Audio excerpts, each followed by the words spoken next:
வணக்கம், welcome to the channel recipes desk. இன்னைக்கு நம்ம வேப்பம்பூ குழம்பு எப்படி செய்யறதுன்னு பார்க்கலாம். இந்த வேப்பம்பூ எல்லா டைம்லையும் கிடைக்காது, சில சீசனில் தான் கிடைக்கும். அதனால் இந்த சீசன் இருக்கிற டைமில் நம்ம அந்த வேப்பம்பூவெல்லாம் கலெக்ட் பண்ணி அதை வந்து நம்ம கழுவிட்டு காய வச்சு யூஸ் பண்ணலாம், இல்லைனா ஃப்ரெஷ்ஷானாலும் யூஸ் பண்ணலாம். இந்த வேப்பம்பூவில் வந்து நிறைய ஹெல்த் பெனிஃபிட்ஸ் இருக்குது. இது பித்தம், வாதம் அதுக்கெலாம் வந்து நல்ல ஒரு சுகம் தரக்கூடியது. அதனால் நம்ம இதை கிடைக்கிறப்ப நம்ம இதை கலெக்ட் பண்ணி வச்சுட்டு நம்ம ரெசிபீஸில் யூஸ் பண்ணிக்கிடலாம். ஃபஸ்ட் நம்ம இந்த டிஷ் செய்கிறதுக்கு என்னென்ன பொருட்கள் தேவை அப்படின்றத பார்த்துட்டு எப்படி செய்கிறது அப்படின்றது அந்த வீடியோவில் பார்க்கலாம். அதுக்கு முன்னால் இந்த ரெசிபீஸ் டெஸ்க் சேனலில் நீங்கள் இன்னும் சப்ஸ்கிரைப் பண்ணல அப்படின்னா red colour subscribe button click பண்ணிவிட்டு பக்கத்தில் இருக்கிற பெல் ஐக்கான் ப்ரெஸ் பண்ணிக்கோங்க. அப்போ தான் நான் இனிமேல் போடுற வீடியோஸ் எல்லாமே உங்களுக்கு உடனுக்குடன் கிடைக்கும். இதே மிஸ் பண்ணாமல் பார்க்க முடியும். இப்போ நம்ம தேவையான பொருட்கள் பார்த்துடலாம். 1/4 டீஸ்பூன் கடுகு, 1/4 டீஸ்பூன் வெந்தயம், 1/4 டீஸ்பூன் உளுந்து, புளி ஒரு சின்ன துண்டு எடுத்து ஊற வச்சிடலாம், 2 தக்காளி, 2 பச்சை மிளகா, 20 சின்ன வெங்காயம், 3 சிகப்பு வத்தல், 10 பல் பூண்டு, கருவேப்பிலை கொஞ்சம், 1 டேபிள் ஸ்பூன் வத்தல் தூள், 1/2 டீஸ்பூன் மல்லித்தூள்,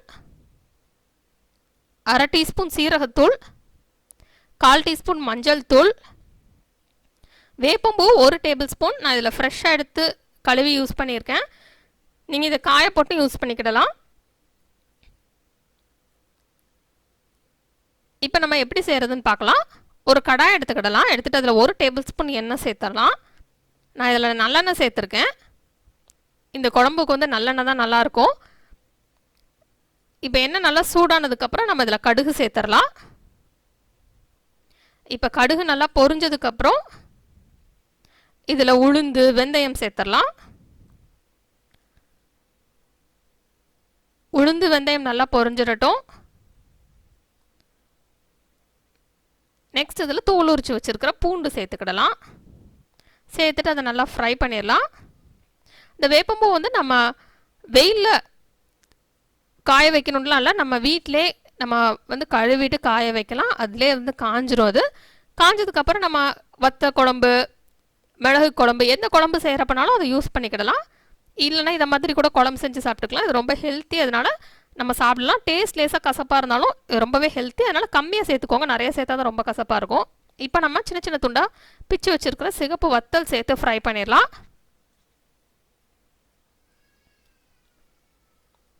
இது ஃப்ரை ஆனதுக்கப்புறம் பச்சை மிளகாயை நடுவில் கீரி சேர்த்துக்கிடலாம். சேர்த்து அதையும் ஃப்ரை பண்ணிடலாம்.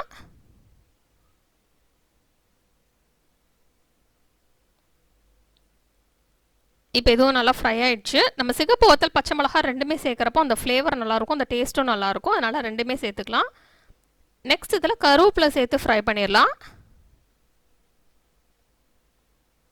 இப்போ கருவேப்பிலை ஃப்ரை ஆனதுக்கப்புறம் சின்ன சின்ன துண்டாக நறுக்கி வச்சுருக்கிற சின்ன வெங்காயம் சேர்த்துடலாம். சேர்த்துட்டு வெங்காயம் நல்லா ப்ரௌன் கலர் ஆகட்டும், அது வரைக்கும் இதை ஃப்ரை பண்ணிடலாம்.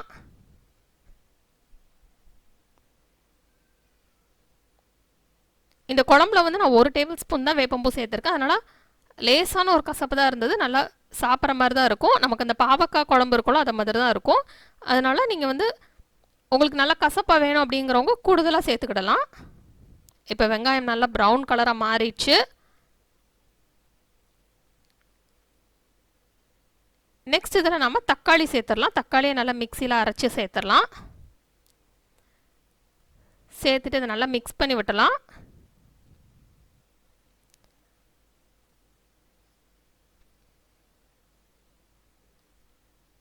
இப்போ இந்த டிஷ்ஷுக்கு தேவையான அளவு உப்பு சேர்த்துட்டு நம்ம தக்காளியிலேருந்து பச்சை வாசனை போகிற வரைக்கும் நம்ம இதை ஃப்ரை பண்ணிகிட்டே இருக்கலாம்.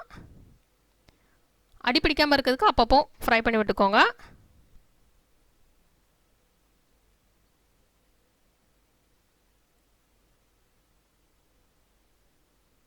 இப்போ உப்பு சேர்த்தாச்சு. இப்போ இதை நம்ம மிக்ஸ் பண்ணிடலாம்.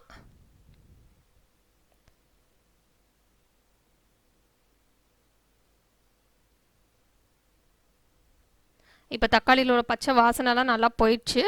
நல்லா அந்த கலரே சேஞ்ச் ஆயிடுச்சு.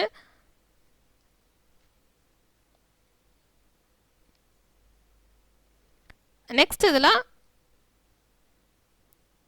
வத்தல் தூள், மஞ்சள் தூள், மல்லித்தூள், சீரகத்தூள் சேர்த்துடலாம். சேர்த்துட்டு அதை நல்லா மிக்ஸ் பண்ணி விட்டலாம்.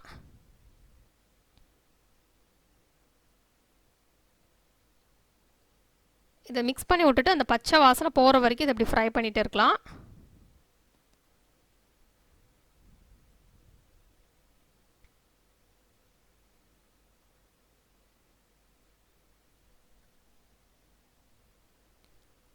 இதில் பச்சை வாசனை போனதுக்கப்புறம் இதில் புளி தண்ணி சேர்த்துடலாம். புளி ஊற வச்சுருந்ததுலேருந்து நம்ம புளி தண்ணி எடுத்து அதை சேர்த்துடலாம். 1 கப் அளவுக்கு நம்ம புளி தண்ணி சேர்த்துக்கிடலாம். சேர்த்துட்டு இந்த டிஷ்ஷுக்கு தேவையான அளவு தண்ணி சேர்த்துடலாம். உங்களுக்கு எவ்வளோ தண்ணி தேவை நீங்கள் அவ்வளோ சேர்த்துக்கலாம். சேர்த்துட்டு இதை நல்லா மிக்ஸ் பண்ணி விட்டுடலாம். மிக்ஸ் பண்ணி விட்டுட்டு இப்போ இதை நல்லா கொதிக்க விட்டுடலாம். நல்லா அந்த புளி தண்ணியில் உள்ள பச்சை வாசனைலாம் போகணும், அது வரைக்கும் இதை கொதிக்க விட்டுடலாம்.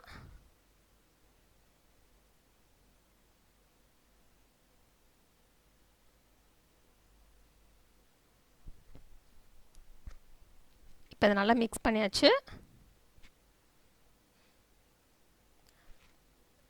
இப்போ இதை நல்லா கொதிச்சிருச்சு. நல்லா அந்த பச்சை வாசனைலாம் போயிடுச்சு.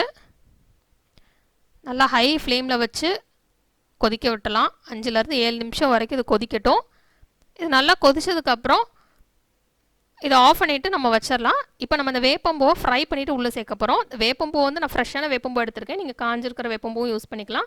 இந்த வேப்பம்பூ நீங்கள் வேறு எதாவது ஃப்ரை பண்ணாலும் பரவாயில்ல, இல்லைனா நீங்கள் நெய் சேர்த்தும் ஃப்ரை பண்ணலாம். நான் இதை ட்ரை ஃப்ரை தான் பண்ணுறேன். நீங்கள் உங்களுக்கு அந்த ஃப்ளேவர் பிடிக்கும் அப்படின்னா 1 டீஸ்பூன் நெய் சேர்த்து ஃப்ரை பண்ணலாம், இல்லை 1 டீஸ்பூன் எண்ணெய் சேர்த்தும் ஃப்ரை பண்ணிக்கலாம். இப்போ இது நல்லா லோ ஃப்ளேமில் வச்சு ஃப்ரை பண்ணிடலாம். இது நல்லா ஃப்ரை ஆனதுக்கப்புறம் இதை எடுத்து அப்படியே நம்ம குழம்புல சேர்த்துடலாம்.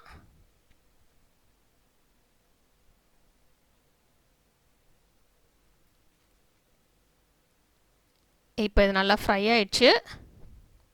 லேசாக அந்த கலர் சேஞ்ச் வரட்டும், அது வரைக்கும் நம்ம இதை ஃப்ரை பண்ணிடலாம்.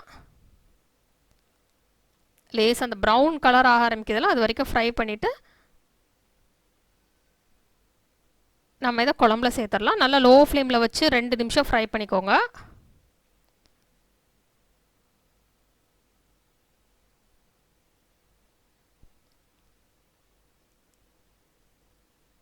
இந்த மாதிரி ப்ரௌன் கலர் ஆனதுக்கப்புறம் நம்ம குழம்புல சேர்த்துடலாம். இது சேர்த்ததுக்கப்புறம் நம்ம குழம்பு கொதிக்க விடக்கூடாது, ஏன்னா ஒரு கசப்பான டேஸ்ட் வர ஆரம்பிச்சிரும், ரொம்ப கசந்துரும். அதனால் நம்ம அப்படியே ஸ்டவ் ஆஃப் பண்ணிட்டோம் அப்படின்னா ரொம்பலாம் கசக்காது, பாவக்காய் குழம்பு மாதிரியான ஒரு டேஸ்ட் இருக்கும். இப்போ இந்த குழம்புல இதை சேர்த்து மிக்ஸ் பண்ணி விட போகிறேன்.